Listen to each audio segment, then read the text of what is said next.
Se você hoje propaga o trabalho de alguém que está fazendo o bem, as pessoas podem começar a imitá-lo sem consciência nenhuma, só porque essa pessoa está na moda. Mas copiar o bem lentamente faz com que a consciência desperte. Copiar a banalidade, não. Por isso eu tenho falado muito, vamos atrás das pessoas que estão fazendo coisas boas e vamos dar mais propaganda para elas, porque é um péssimo momento para o ser humano perder a fé em si mesmo. É um péssimo momento para o homem perder a fé na humanidade. Se todo dia a gente estivesse veiculando, olha o que fulano está fazendo, olha que trabalho bonito. Eu conheço vários médicos, dentro de Nova Acrópole, nós temos vários médicos, que não veem a família há meses, com filhos, às vezes filhos pequenos. Não veem a família há meses, foram para o hotel para não contaminar a família e estão ficando o máximo de tempo que eles suportam em pé dentro de um hospital. O que são essas pessoas? Tem pessoas que tiveram, profissionais de saúde que tiveram o Covid e fizeram o possível para recuperar o mais rápido que puderam para voltar dentro do hospital e continuar atendendo. Tem pessoas dando sangue aí, pessoas muito bem intencionadas. Se a gente começa a valorizar esse trabalho, dar voz, dar espaço para esse trabalho, começa a devolver a fé na humanidade, porque as pessoas vão precisar disso. Todas as transformações que virão, mesmo depois que a pandemia passar, a pandemia em termos de problema de saúde pública, virá uma crise econômica, virá uma crise social, que não vai ser fácil. Nós vamos necessitar de muita autoconfiança, vamos necessitar de muito ânimo para sair dessa.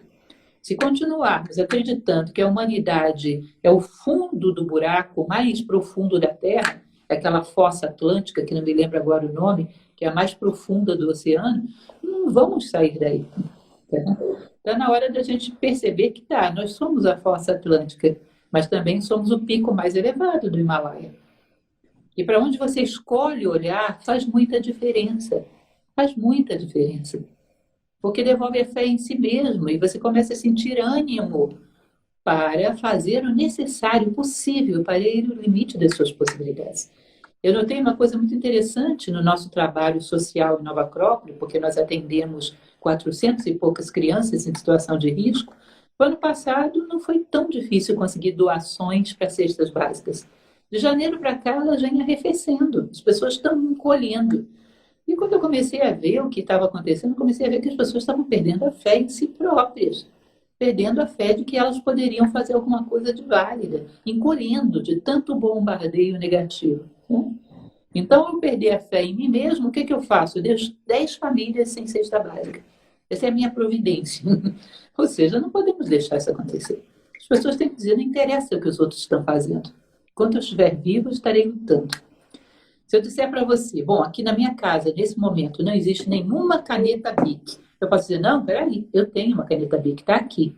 Então, ninguém pode dizer que nessa casa não tem uma caneta Bic porque eu tenho uma. Então, ninguém vai poder dizer, a humanidade não tem bondade. Opa, olha fulaninho ali. Ele tem. Então, a humanidade tem bondade. E quando você tem o fogo é uma coisa incrível, porque ele, ainda que pequenininho, ele tem uma capacidade para provocar uma labareda. Ele tem capacidade de ser compartilhado sem perder nada de si. Você entende? Posso acender 1000 tochas e a minha não diminui nada. Você deve lembrar, talvez, não sei se eu já te contei isso, ou talvez você conhece de outra fonte, da história do sermão de Benares, budista. Você conhece essa história? Me conta, deixa eu ver. Você contando a história, se eu lembro. Disse que quando Siddhartha Gautama, o Buda, já era iluminado, ele ainda permaneceu muito tempo na Terra fazendo os seus sermões, e uma ocasião ele disse, anunciou que faria um sermão próximo ao Rajanato de Benares, no alto de uma montanha e à noite.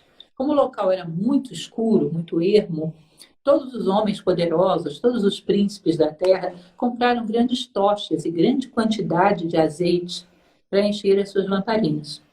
Diz que havia uma anciã que era tão pobre que ela tinha uma lamparina muito pequenininha, velha, enferrujada, mas não queria deixar de ouvir as palavras do Buda. Ela vende os próprios cabelos para comprar um pouquinho de azeite e vai seguindo rumo à montanha. No meio do caminho, diz que as pessoas riem dela. Por que essa senhora acha que vai iluminar com uma lamparina ridícula dessa? Ela não se importa, ela sobe a montanha. Quando eles chegam todos e se assentam para ouvir as palavras do iluminado, aquele clima surpreendente de monções da Índia, de repente vem uma ventania, cai uma tempestade. Dizem que teria sido primo de Buda, Devadatta, que teria provocado, enfim, um monte de histórias por trás disso. Mas o fato é que cai uma tempestade, encharca as tochas de todos os príncipes da Terra. E, de repente, do mesmo jeito que a chuva veio, vai embora. E as pessoas ficam numa escuridão, molhadas, com o vento frio, o Buda tentando orientá-las, mas todo mundo falando ao mesmo tempo, não sabiam distinguir a voz da sabedoria da voz da ignorância. E todos têm medo de não encontrar o caminho de volta para casa. De repente surge a velhinha. A sua lamparina era tão pequititinha que ela protegeu com o próprio corpo. Só que quando se faz uma escuridão muito absoluta, aquela luzinha de nada dela é vista de todo o alto da montanha. E ela vai lentamente acendendo uma a uma a tocha dos príncipes da terra, que vão passando adiante. Daqui a pouco se faz luz, e daqui a pouco os homens reconhecem e sabem distinguir a voz da ignorância da voz da sabedoria, e todos encontram o seu caminho de volta para casa. Quanto mais escuro se faz o momento histórico em que vivemos, quem tem uma luzinha desse tamanhinho faz muita diferença. Não acreditem nessa história de que uma andorinha não faz verão. Isso é uma conversa fiada. Uma andorinha abre caminho para que as outras saibam que o verão é possível. Se ela não for lá e não fizer isso, ninguém vai. E não existe verão. Existe uma passagem bíblica, inclusive, que fala sobre isso, né? Vós sois a luz do mundo. Não se pode ocultar uma cidade erguida sobre um monte. Ou seja, se você está de pé, tem valores, tem luz, ainda que seja desse tamanho. Quanto mais escuro se faz o meio, mais longe você pode ser visto. E pode lentamente ir passando essa luz adiante sem que a sua seja diminuída em nada. A história continua, essa velhinha depois se torna um avatar, mas o fundamental dessa história é mostrar que uma pequena luz na noite dos tempos faz muita diferença. Nós vivemos um momento histórico onde nós achamos que para você chamar a atenção você tem que ter quantidade, tem que ser muitas pessoas, uma multidão. Não, a qualidade chama muita atenção também. Pode ser que chame a atenção 1000 pessoas rastejando no chão, mas uma de pé nesse meio vai chamar mais atenção do que os 1000. Ou seja, quem tem luz, quanto mais escuro fica, mais vai ser importante. E sempre é necessário, em momentos obscuros, que alguém mantenha a chama acesa, que passe a chama adiante. Então, o que eu tenho feito e recomendo as pessoas fazerem, vamos atrás de quem está fazendo coisas bonitas, tem para todo o canto. Tem profissionais das mais diversas carreiras que estão sendo verdadeiros heróis. A área de saúde, é claro, que brilha aí como primeiro lugar, mas não é só a área de saúde. Tem as pessoas que estão nas ruas até recolhendo o nosso lixo, passando por um risco enorme. Profissionais da área de segurança, profissionais de farmácias, de supermercados. Tem pessoas que estão sacrificando a sua vida pessoal a um nível louco, para não deixar o outro sem comida, sem remédio, né? Para não causar um problema ainda maior com o lixo se amontoando nas ruas. Enfim, tem tanta gente se superando, tem tanta gente engolindo a dor.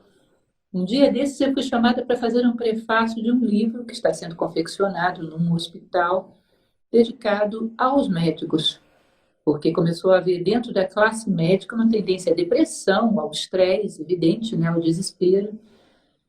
E eles me mandaram toda a redação que tinha sido feita por vários terapeutas, eu li e eu fui fazer o prefácio. E, na verdade, aquilo me tocou tão profundamente de ver como é que essas pessoas estão passando por cima, porque também eles estão perdendo familiares, estão perdendo entes queridos. Mostrava a situação de um médico que tinha perdido o próprio pai e naquele mesmo dia estava de plantão porque tinha um monte de gente que dependia dele para viver e não teve tempo sequer de um dia de luto. Tem coisas tão bonitas acontecendo aí que você não faz ideia. Tem pessoas boas pelo mundo afora dando o seu melhor. Então é muito importante a gente recuperar a fé na humanidade e nunca achar que a nossa luz, por pequena, não faz diferença. Luz é sempre uma questão de vida ou de morte. É sempre ela que decide o jogo. Ao longo da história, sempre foi a luz que decidiu o jogo. Gostou do corte que você acabou de ver? Vale a pena conferir com certeza, né? Então vai conferir muitos outros cortes no canal de cortes Leda Nagli. É claro que a entrevista completa você vai conferir no YouTube Leda Nagli, canal Leda Nagli do YouTube. Você não pode perder de jeito nenhum. Valeu, tô te esperando, hein? Vem nessa!